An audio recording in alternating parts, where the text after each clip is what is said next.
मेरे पीछे आप देख रहे हो झूले लगे हुए हैं, ये है मार्बल आर्च हाइड पार्क में लगा हुआ विंटर वंडरलैंड। बच्चों के लिए तो एक जन्नत से कम नहीं है। और देखो आप दूर तक लाइनें लगी होंगी और लोग पेरेंट्स अपने बच्चों के साथ उनको घुमाने के लिए, जैसे हमारे इंडिया में मेला लगता है, ये देखो वो पार्क तक वो एंट्रेंस है और ये सारे के सारे विंटर वंडरलैंड घूमने के लिए आए हैं, जो हर साल विंटर के मौसम में क्रिसमस के आसपास यहाँ पर तकरीबन 15-20 दिन रहते हैं। एंट्री के लिए 2 टिकटें हैं, एक रेड वाली और एक गोल्ड।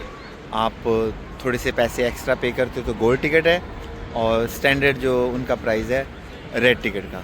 तो आप जब सर्दियों में लंदन घूमने के लिए आओ तो विंटर वंडरलैंड आना मत भूलना, इट इज़ रियली वर्थ। ये जो जगह आप देख रहे हो ये है स्पीकर्स कॉर्नर। ये भी विंटर वंडरलैंड के साथ ही हाइड पार्क कॉर्नर और मार्बल आर्च। यहाँ की खास बात ये है, इस स्पीकर्स कॉर्नर में आप इंग्लैंड के राजघराने के खिलाफ नहीं, उसके अलावा आप अपनी किसी भी तरह की बात शांतिपूर्ण तरीके से आप किसी भी बात के लिए प्रोटेस्ट कर सकते हो, कुछ भी बोल सकते हो। लेकिन याद रखना, कोई भी ऐसी बात जो रॉयल फैमिली है उनके खिलाफ नहीं। बाकी आप, हाँ, कोई डिस्प्यूट हो सकता है, किसी बात से आप डिसएग्री हो सकते हो, तो आप अपनी बात यहाँ पे रख सकते हो। ये इसके लिए खास जगह बनाई हुई है स्पीकर्स कॉर्नर। मैं आपको एक ऐसी चीज़ दिखा रहा हूँ जो शायद ही किसी यूट्यूब में या किसी डॉक्यूमेंट्री में जनरली आपने नोटिस की हो। स्पीकर कॉर्नर के ठीक सामने मिडिल ऑफ द रोड यहाँ पे एक मेमोरियल बनाया गया है। जैसे कि आप मेरे पीछे देख रहे हो, एनिमल्स हैं और जो वॉर के लिए ज़रूरतमंद सामान सामग्री होती है वो इनके पीठ में लादा गया है। ये एनिमल स्टैचू बनाए गए हैं इनके वर्ल्ड वार के योगदान में, जो इन्होंने योगदान दिया था, जो एनिमल मारे गए थे उनकी शहादत के लिए इनका वॉर मेमोरियल बना हुआ है ठीक स्पीकर्स कॉर्नर के सामने। और एक बात, यहाँ पे आप देख रहे हो टाइम पर देखो लोगों ने फ्लावर्स और इनकी श्रद्धांजलि के लिए, देखो जिन लोगों को एनिमल के योगदान की कदर है वो दूर तक आप देख रहे हो, उन्होंने इनकी रिस्पेक्ट के लिए बहुत सारी सामग्री यहाँ पे छोड़ी हुई है। तो ये बात मेरे को, एक जानवरों के लिए इतना मतलब प्यार, मेरे को बहुत मस्त लगी बात। जिन कारों को मैं सिर्फ अब तक टीवी या फिल्म में ही देखता था, वो कारें ठीक मेरे पीछे खड़ी हैं। इधर वाली लैम्बोर्गिनी, दूसरी वाली रोल्स रॉयस स्पेशल एडिशन। आप कार की वैल्यू का अंदाज़ा लगा सकते हो कितनी होगी। तो यहाँ पे पॉश कारें, एक से बढ़कर एक एक्सपेंसिव कारें आम बात है। मेरे पीछे जो होटल देख रहे हो ये गवर्नर हाउस पार्क लेन और मैरियट होटल है ये। और इसमें कम से कम जो सबसे सस्ता रूम है ये है तकरीबन 60,000 प्लस VAT, मतलब 70,000 एक नाइट का रूम कम से कम। और ये ऊपर जाता है 10 लाख, 12 लाख, 15 लाख एक नाइट के लिए।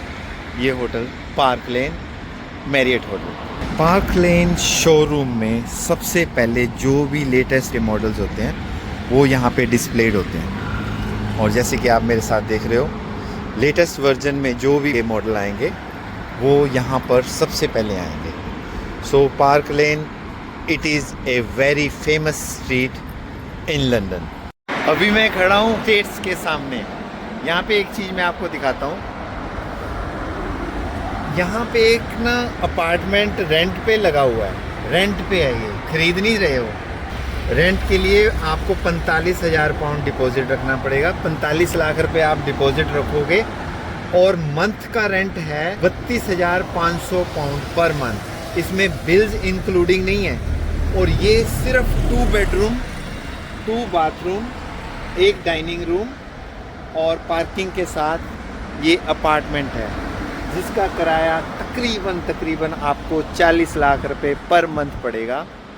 ये एडवर्टाइजमेंट लगी हुई पार्क लेन में। लंदन में सबसे महंगे, वेरी एक्सपेंसिव और प्रेस्टिजियस होटल की अगर बात की जाए तो उसमें एक ऐसा होटल है जो हमेशा से ही टॉप लिस्ट में रहा है। जी हाँ, पार्क लेन में होटल डोरचेस्टर।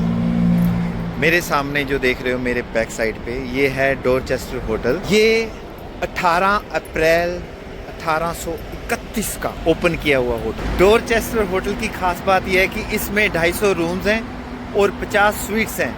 कम से कम इसका किराया जो है 1 लाख 1.5 लाख से स्टार्टिंग करके 15-20 लाख तक एक नाइट का किराया लगता है, जिसमें रॉयल फैमिली, अरेबियन फैमिली और जो richest people in the world they love to stay है। मैं अब आ गया हूँ हाइड पार्क कॉर्नर। मेरे पीछे आप स्टैचू देख रहे हो, ये है वेलिंगटन आर्च। और हाइड पार्क कॉर्नर जो है 6 अलग अलग रास्तों को जोड़ता है। तो ये एक बहुत बड़ा राउंड अबाउट है, मैं आपको चारों तरफ दिखा देता हूँ। इसमें से 6 अलग अलग रोड्स निकलती है। इस साइड इस तरफ बकिंगम पैलेस है, सेकंड एग्जिट विक्टोरिया को जाता है। ये बल्गेरेविया अमीरों का एरिया इस तरफ जाता है। ये नाइट्स ब्रिज की तरफ जाता है और ये पार्क लेन है। तो और वो पिकडली को, सेंट्रल लंदन को रास्ता जा रहा है। तो ऐसे 6 रास्तों को जोड़ता हुआ ये हाइड पार्क कॉर्नर है। अभी मैं एक चीज़ और यहाँ पे ख़ास बता दूँ। ये मेरे पीछे जो आप बिल्डिंग देख रहे हो, ये है hotel peninsula, Hong Kong based ownership में ये होटल है।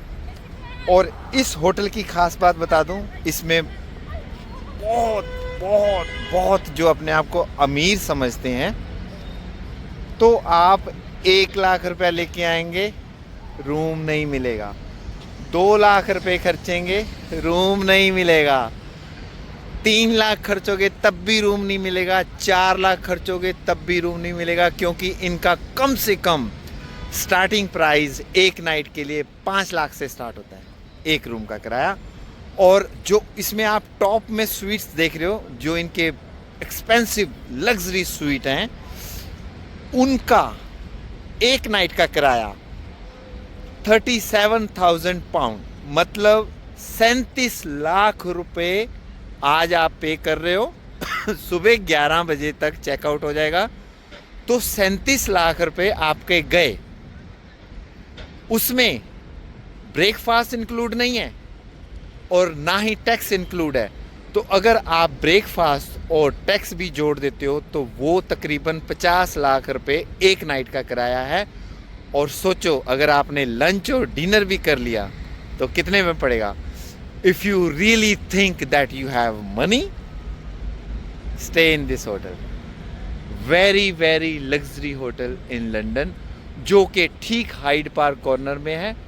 और हाइड पार्क कॉर्नर से इस तरफ जो आप पेड़ पौधे देख रहे हो ना, ये back side of Buckingham palace. ये बकिंगम पैलेस का गार्डन है और उसके ठीक सामने होटल होने का मतलब आप खुद समझते हो। तो मेरा फ़र्ज़ था मैं आपको इन्फॉर्मेशन दूं, और आपको जानकारी कैसी लगी मेरे को ज़रूर बताना।